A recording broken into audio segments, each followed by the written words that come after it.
আল্লাহর কসম করে বললে ভুল হবে না, এই দুনিয়ার মুসিবত, দুনিয়ার বিপদ, এটা কোনো মুসিবত নয়, এটা কোনো বিপদও নয়। চোখ দুটা যখন বন্ধ হয়ে যাবে, দুনিয়ার মুসিবত আর মুসিবত থাকবে না। আসল মুসিবত তো কিয়ামতের দিন।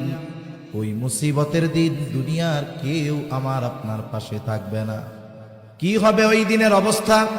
আল্লাহ তাআলা কোরআনুল কারীমের মধ্যে একটা চিত্র তুলে ধরে বলেন, ইয়াউমা ইয়াফিরুল মারউ মিন আখিহি ওয়া উম্মিহি ওয়া আবিহি ওয়া সাহিবাতিহি ওয়া বানিহি লিকুল্লি ইমরিইন মিনহুম ইয়াউমাইযিন শা'নুন ইউগনি। আল্লাহ তাআলা বলেন, কিয়ামতের দিন ভাই ভাইয়ের থেকে পলায়ন করবে। ওয়া উম্মিহি ওয়া আবিহি, পিতা মাতার থেকে